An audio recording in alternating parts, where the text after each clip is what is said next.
So as we continue singing, let's sing the song, I Sing Praises to Your Name. The Lord deserves all our worship, praises.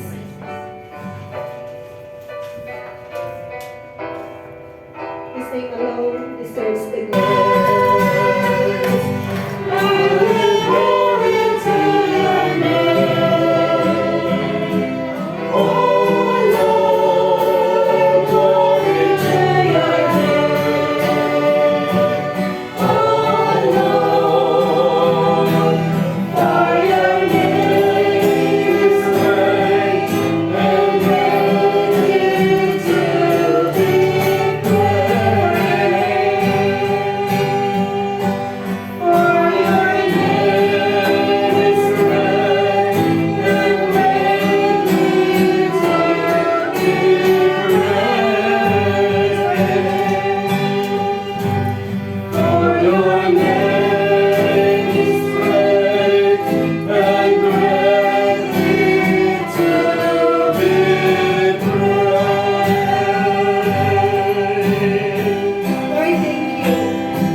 Verse 9, 13 of Genesis.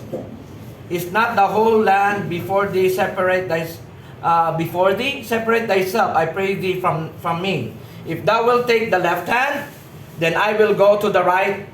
Or if thou depart to the right, then I will go to the left. You see? Bilang matanda, nagpaubaya na lang si Abraham. Pinapili niya si Lot. Saan ang gusto mo? Piliin mo nasa kanan, pupunta ako sa kaliwa. Pero minsan, may mga tao sa church na kung kailan pa na sila ang mga matanda, sila parang nag-i-impose na, pag ako ang matanda dito, ako masusunod. It takes maturity. Sometimes we only mature by age and not by reason and thinking, no? Alright? So, kung minsan, dapat makinig din tayo sa matatanda. I really appreciate what Abraham did here, no? Sa kanyang pamangkin. Alright? So, sa ating mga practical living, na mga magkakapatid, sa Panginoon, minsan dapat magpaubaya din tayo. Alam natin na minsan na kung tayo mature na talaga sa Panginoon, minsan binibigay natin ang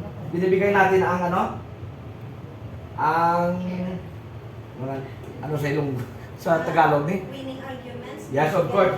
Sometimes we just be willing to lose the argument but win the person instead, no? Iti wala man nagadaog sa suay ba sa argument, no? But if you win the person, the heart of that person, you will have the respect of that person forever, no? So it's really good na we have this kind of maturity sa ating church, no? So in verse 10, and Lot lifted up his eyes and beheld all the plain of Jordan. So he chose Jordan. So sometimes yung mata, kasi anong nakita niya sa Jordan? Because it's plain. And nakita natin dito sa may map na itong Jordan ay nasa plain. So definitely the source of water is plenty. There's no water that is above to his source. So ibig sabihin, ang tubig ay manggagaling talaga sa taas papunta sa plain, di ba? So nakita niya ang advantage niya kung pipiliin niya ito. See?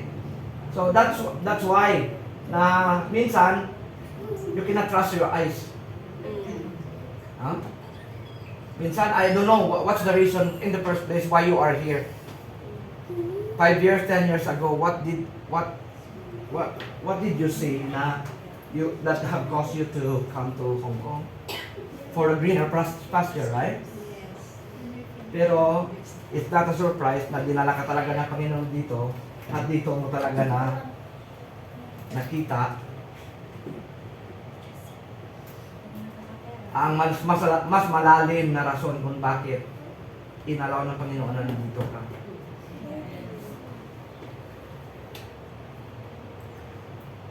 abundant life, yun ang pinili. Dahil yun ang pinili ni Lot. Dahil nakita niya na it is advantage because of its natural resources. Ang pinili naman ni Abraham ay nandoon sa taas. No? Canaan, dahil yun ang plano ng Panginoon sa kanya. No?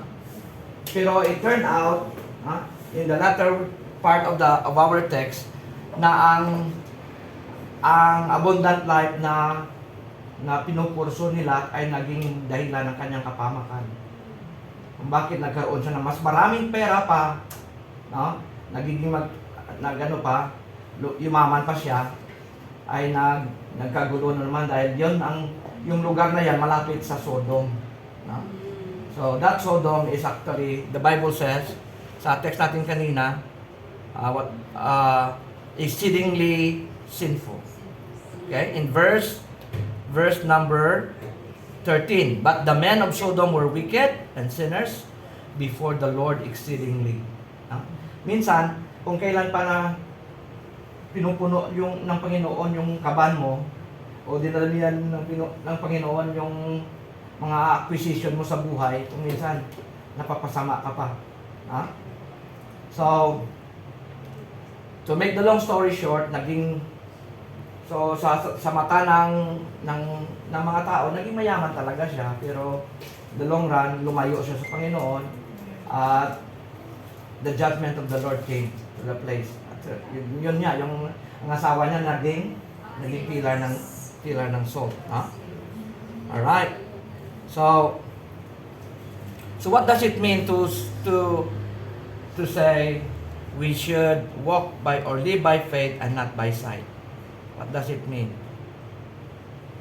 Introduction pa lang pala ito yun? Okay, so that means that walking by faith is fearing the right thing. Fearing the right thing. O totoo kang nanampalataya sa Panginoon, you have to do the right thing. Fear the Lord. Huwag mong gawin yung mga bagay na ikakasama mo. Right? But fear of man or fear of circumstances, fear of the unknown, all of that will quench our faith.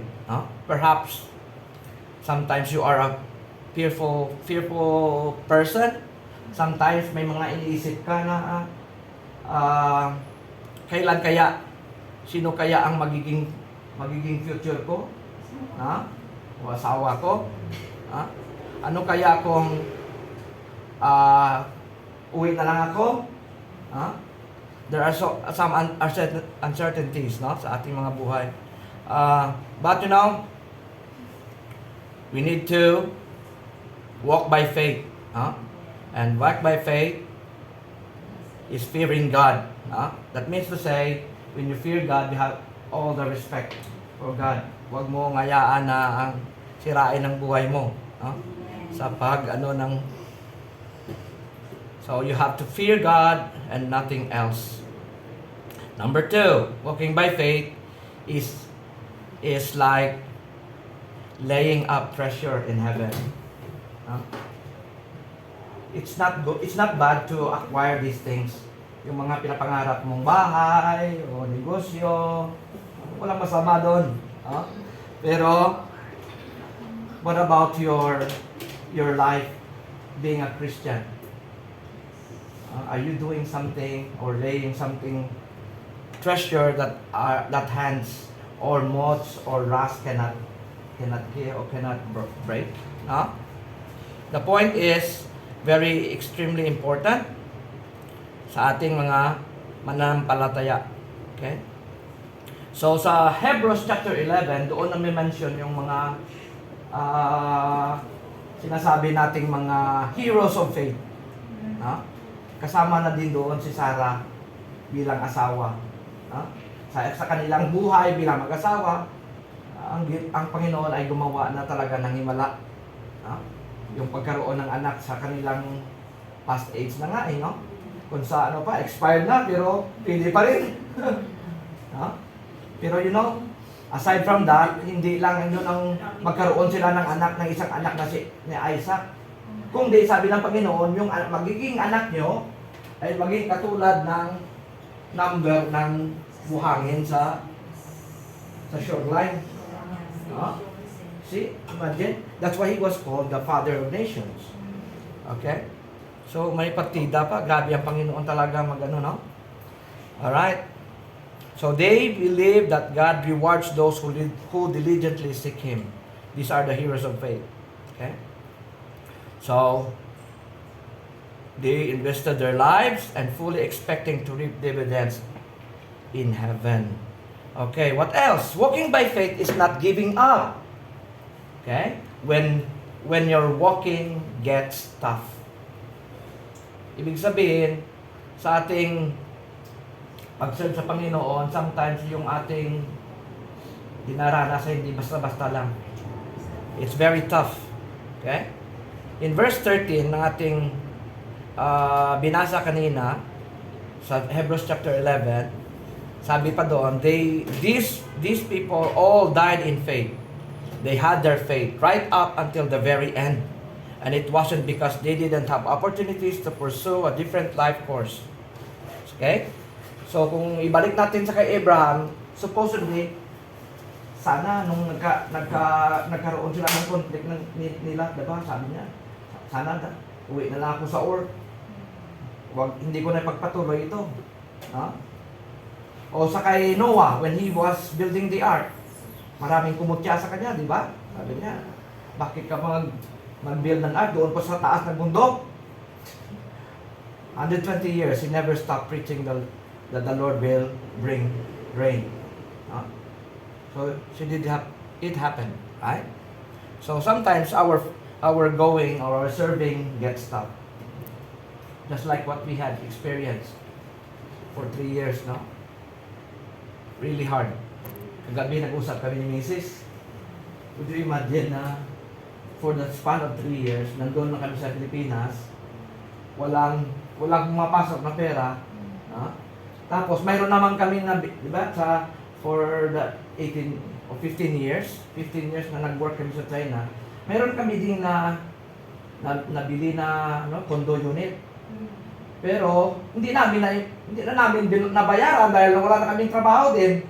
So sabi nila, sayang talaga. So we pray to the Lord na kung sana maibinta natin para makapag-start tayo ng negosyo.